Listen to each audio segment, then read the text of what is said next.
everyone. In this video tutorial, I want to talk to you about how to make a screen recording. When Allie and I first started this 2 years ago, we had little to no free tools available to us, nor any tutorials or resources to help us. Well, in 2 short years, things have changed dramatically, and there are many free screen recording tools that you can use. The screen recording tool I'm using right now is Camtasia Studio. Now, this one sadly is not free. I think it's the best on the market by far. I wouldn't recommend investing in Camtasia Studio until you're certain you want to flip many of your lessons. Until then, they're great free screen recording tools that you can use. You can use Jing. All of these are available online. Simply go online and download them. Screencast-O-Matic. Educreations is a great tool you can use on your tablet. Docery is another good tool. It's primarily an iPad app, but if you have an iPad at home that you're comfortable using, that might be a good place to start. And then two tools that I really want to specifically talk to you about today are Office Mix and Sophia.org. Office Mix is a brand new add-in that Microsoft has just made available. It is a great way to use those PowerPoints that you already have made. Simple, easy to do, minimal time, and easy upload.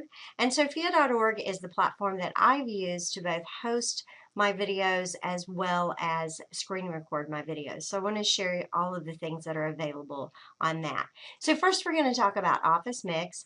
Office Mix essentially allows you to turn those PowerPoints into a recording. You go to officemix.com, download some free software. It takes about 3 minutes. Boom, you have an add-in on your screen. I'm going to show it to you in just a minute. And now you're able to record audio, video. You can write on the screen. You can insert interactive elements. You can also insert quizzes. They have a quizzing feature on it that's very nice. So once you're done, you just click upload and your videos will upload to the Microsoft Cloud. You'll sign into that using your username and password that you established when you received your tablet, your Venue. And then you simply can share that link with your students, or you can embed it onto your web page. So very simple and free tool that they have.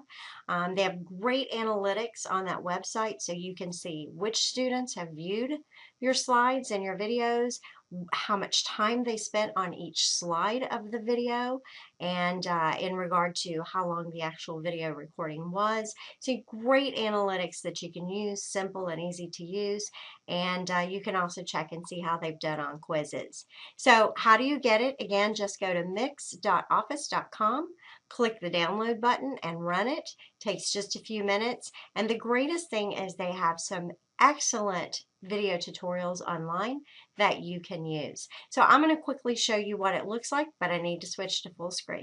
Okay, so now we're at full screen and I want to show you how simple and easy this is. I'm continuing on my same PowerPoint that I'm using, and once you've downloaded Office Mix, if you go right up here to the top, you'll see a button that says Mix. You simply click that, and here are all the tools that you'll need.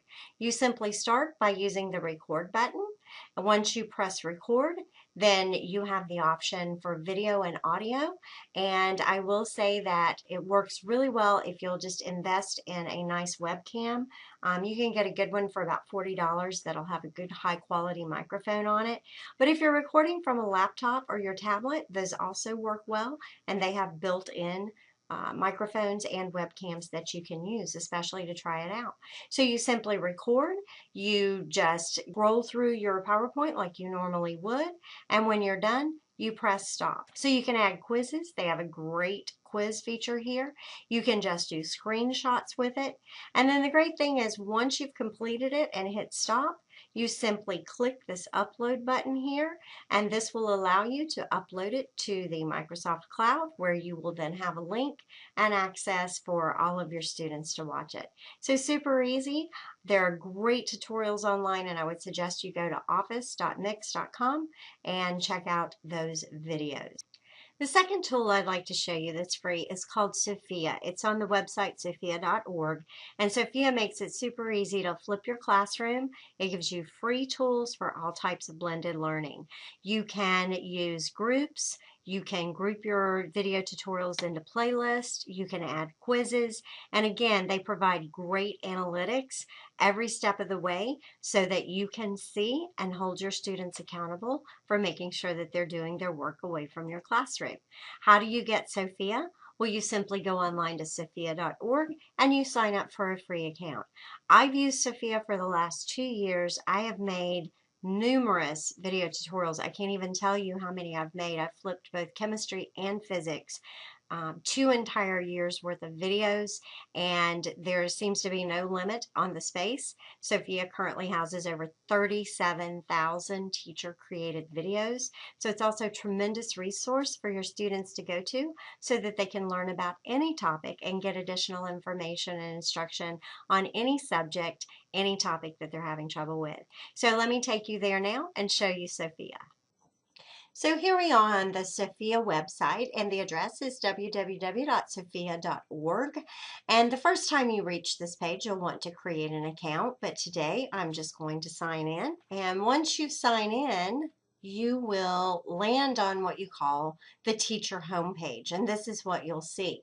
So you'll see here the most recent videos I've created. Here are some notifications that I've received, and the easiest thing to do at this point is simply to create a new item. So in this case, the first thing you'll want to do is create a tutorial. And what you're going to see is this is going to be amazing because you don't even have to flip your classroom to use Sophia. You can use it as a technology place to record all of your information for your students. It's great for when you have a sub. So let's get started. The first thing you'll want to do is name your tutorial. So I'm just going to call mine demo for what's trending. And here's where you can upload an image, and I'll show you some of my tutorials. It's very nice to select a picture. I would always try to find a representation of the unit I was using and then use that picture for all of my videos. The next thing that you will want to do is you'll want to select a subject area for your video. This just helps in the search engine so that when students are searching for your video, or even other students across the country who may want to search for your video, can find like videos. So I'm going to call mine physics, and we're going to push create. This will take you to your skeleton page of where you can insert all of your information. You'll see here's your name, and if you click on this, you can add your picture, and you'll see more options here if you click this button where you can put in your Creative Commons license and anything else that you want to. There's an action button here that will allow you to edit the picture, change the name of the tutorial, or make any changes that you want to.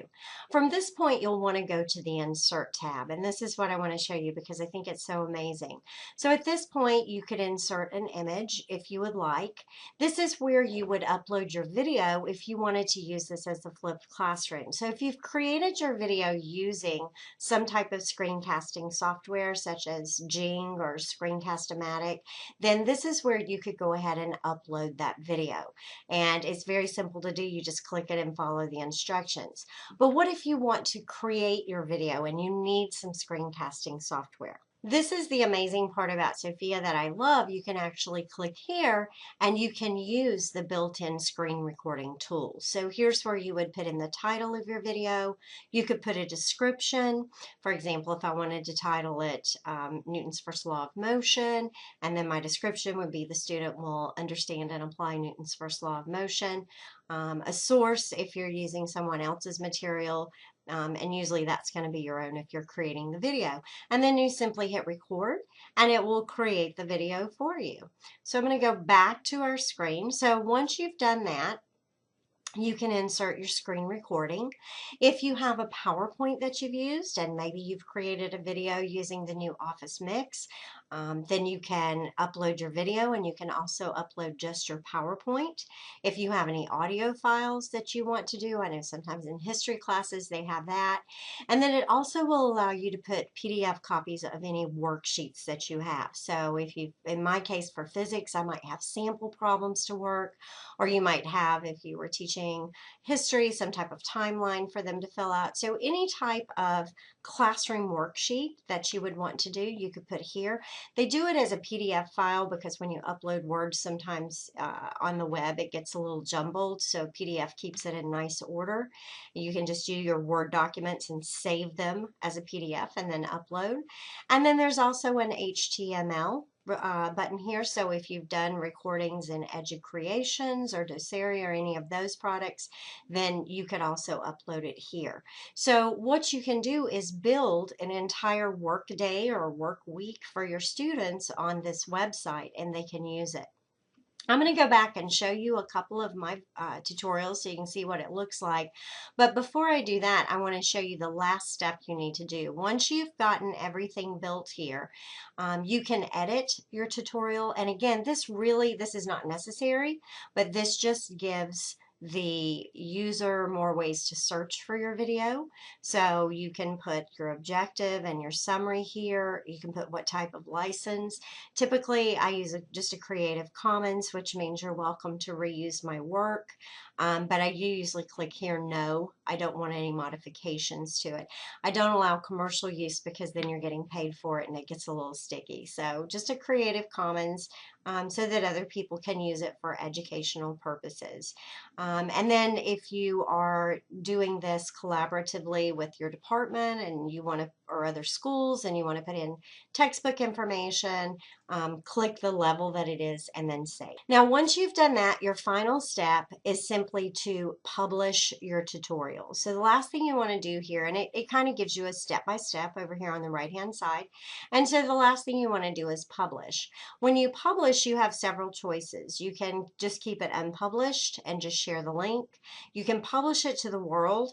This is what I do, and that's a little frightening the first time you do it because you're not, it makes you very transparent. You're not so sure you want everybody to see that, but it gives you some great options for how you can move your tutorial around. So I'll show you that. And then publish to an existing group. So you can also create just a group that only the people in your class can see, only your students can see, and you can publish it just to your group. So I'm just going to cancel that for now. And then I'm going to go back to my home page and show you what that looks like. So I'm just going to pull up my tutorials here, and I'll just pull up one of the ones that I did at the end of the year. So here is Intro to Thermodynamics. With this tutorial, you can see here's my image that I told you about, and I try to use that for the entire unit. There's ratings, which you will get because the videos are reviewed by college professors, and so they will make sure that the integrity of the information is there, so you can rest assured that any video your students watch should be educationally sound.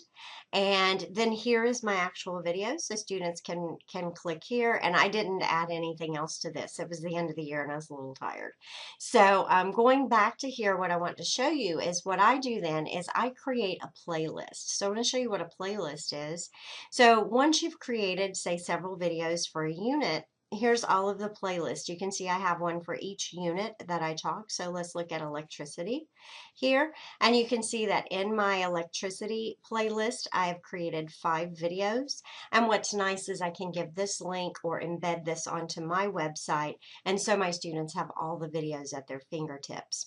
What's really nice with your playlist is that if you do that option of publishing to the world, not only can you add it to your group, but you also can embed it. You can Facebook it, tweet it, or put it in Google Docs. So usually I use this embed code here, and I simply copy and paste this. And I'm going to take you to my website now and show you what that looks like. So here we're on my website, which is Acres Physics, and you'll see that I have all of my units here. So let's go to that Unit 9, Electricity, that we were just looking at. And Allie's going to talk to you about how to create a website. But when I do that embed code, I can then simply copy and paste it. And what you see is I get this beautiful professional presentation here of my videos. So here are my regular class videos, and here are my pre-AP videos, and all my students have to do is click on it, and it will take them immediately to the web page, and immediately to the video. I would encourage you to use Sophia anytime that you can. They have tutorials that will show you how to create a group, how to create tutorials, how to use the free screen recorder, and we've included links on the Symbaloo on the What's Trending webpage for you so that you can do it also. I also failed to mention earlier that you also can do quizzes. You can add a quiz to your tutorial, and you simply do that on the tutorial page. You can check by student. You can see what the responses and what the answers are, and this will give you all of the information you need for that. So there you have it. 2 free fabulous tools that you can use. When Allie and I started this endeavor 2 years ago, there were virtually no free screencasting software tools to use, and we had no resources or references to go to. So now you've got 2 simple, easy to use, and most importantly, free tools that you can use. A couple of final tips when you start your screen recordings. First of all, keep your videos short. A typical measure is 1 minute per grade level. So if you teach 10th grade, about a 10-minute video is good. And I can tell you my experience with my students has been that if you have 20 minutes worth of material you need to cover, if you'll split it up into 2 10-minute videos, there's just something about telling kids you only have a 10-minute video to watch tonight that makes them super happy, and they think it's not so much. So try to keep your videos short. And the second thing is, your videos don't have to be perfect. It's okay if you make a mistake. It's okay if you sneeze in the middle of it. My biggest mistake was when I first started recording videos, I thought they had to be absolute perfection, and I would spend hours and hours and hours making a video. Now I'm pretty much a one-shot video maker. I edit it a little bit, and unless I make some super big flub, I don't go back and re-record. So have fun with it. It's okay for your students to know you're human. Have a great time. Get started. Remember, you've got 2 friends that flip after today, Ellen and Allie, so you can contact either one of us at any time, and we'll help you in any way that we can. Thanks so much for watching, and happy flipping.